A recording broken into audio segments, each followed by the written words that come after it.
Ngobrol yuk.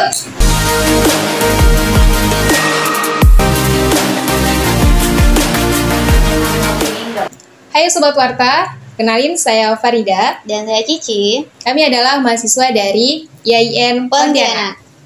Pada kesempatan kali ini, jadi kita akan ngobrolin tentang perjuangan buat sampai titik ini, maksudnya perkuliahan. Gimana sih Cici bisa sampai kampus IAIN ini?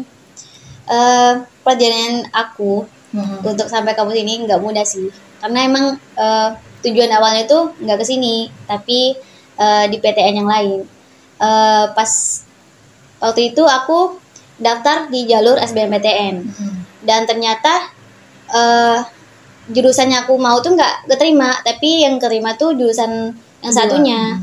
Nah, karena aku nggak yakin kan untuk ngelanjutin di PTN itu dengan jurusan itu, karena emang nggak minat aku di situ, jadi aku daftar lah kan ke kampus ini, karena emang pendaftarannya itu agak lama kan. Jadi aku daftar waktu itu aku nggak ikut SPAN karena udah lewat. Jadi aku ikutnya UMPTKIN UM. Nah, aku ikut UM dan keterima di jurusan yang aku mau. Ya udah deh, aku masuk ke jurusan ini karena emang kakak aku dulu tuh alumni sini. Jadi adalah sedikit gambaran gitu tentang kampus ini. Jadi dah mantap masuk kampus ini, dan ternyata pas masuk kampus ini tuh enggak di luar ekspektasi gitu.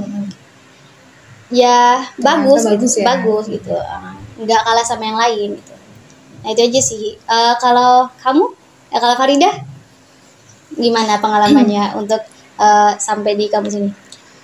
Untuk sejauh ini cukup menguras pikiran sih ya.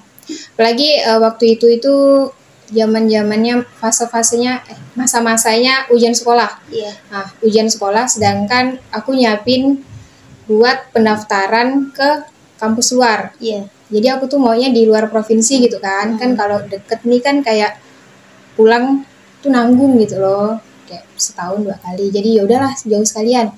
Niatnya gitu. Jadi pas ujian sekolah udahlah mikir buat ujian, masih mikir pemberkasan, kayak lagi ngerjain soal nih kayak berkas ini belum Jadi fokusnya terbagi ya. Fokusnya terbagi. Benar-benar menyita pikiran lah. Habis itu udah beres, ternyata ditolak, gagal. Habis gagal ikut SPAN di sini, alhamdulillahnya diterima. Tapi nggak ikut daftar ulang. Apa tuh? Karena nunggu pengumuman di kampus sebelah, kampus yang satunya lagi.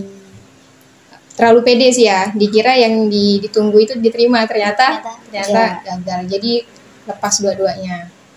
Habis itu ya udahlah ikut mandiri, mumpung juga dibuka kan, ambil, ternyata diterima.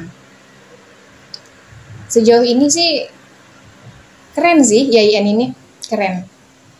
Di luar bayangan lah, nggak expect bakal di sini gitu sih. Jadi dosen-dosennya pun nggak kalah gitu. Nggak kalah, keren sih. Nah tadi kan udah ngobrolin tentang perjuangan di sini ya.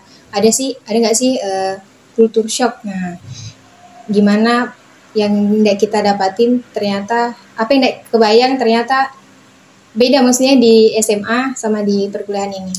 Beda banget.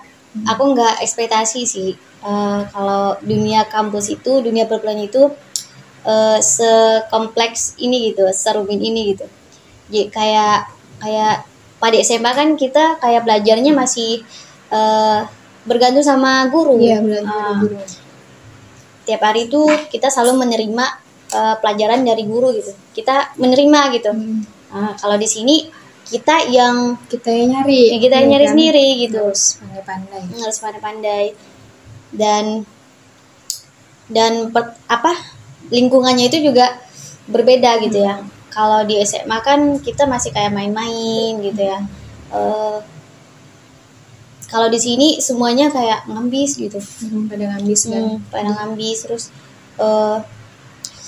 emang sih dan tugas-tugasnya itu tugas-tugasnya itu cukup banyak. Beda sih. Beda. Kita yang leha-leha di SMA, begitu masuk di dunia perkuliahan agak kaget ya. Iya. Ternyata teman-teman ini amis-amis semua. Paling shock sih, kaget nggak waktu kan ada kan kalau kita telat kita nggak dihitung absen. Iya. Nah, kaget kan waktu SMA kan nggak gitu ya kan? Iya. Nah, Kayak ada toleransi gitu. ada toleransi. Kalau di kampus, kalau di kelas Nah, kalau di kelas telat dah. boleh masuk tapi nggak di absen. Iya. Ya kan? Masuk. Jadi menurut Farida nih, gimana kita sebagai mahasiswa ini bisa menjadi agen perubahan bagi anak muda yang lain?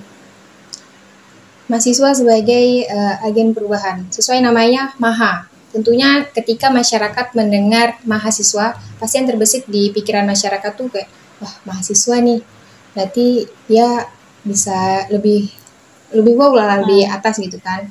Maksudnya dia paham ini, jadi kita harus lebih kritis untuk menanggapi persoalan-persoalan di lingkungan kita. Itu sih. Harus menjadi lebih baik ya daripada sebelumnya ya.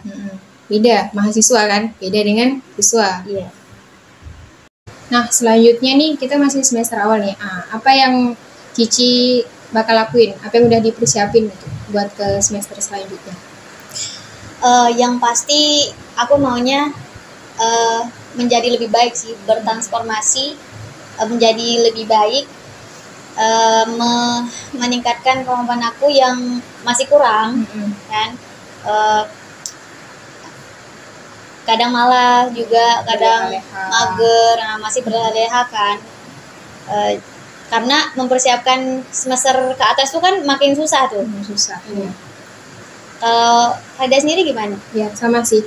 Semester awal itu kan kita masih berusaha beradaptasi kan sama dunia yang barusan kita tinggalin, yaitu SMA, masuk di perkuliahan. Kita harus disiplin. Baru semester awal aja udah ngerjain tugas itu udah dikit-dikit ngeluh gitu kan. Nunggu deadline gitu. Itu sebenarnya yang harus diperbaiki sih buat semester depannya. Ya, terus sekali. Masa kita nggak berubah-berubah kan? Masih aja dengan mahasiswa tapi jiwa siswa kan. Mungkin sekian cerita singkat dari kami. Tunggu cerita kami selanjutnya. Saya Farida dan saya Cici. Dadah.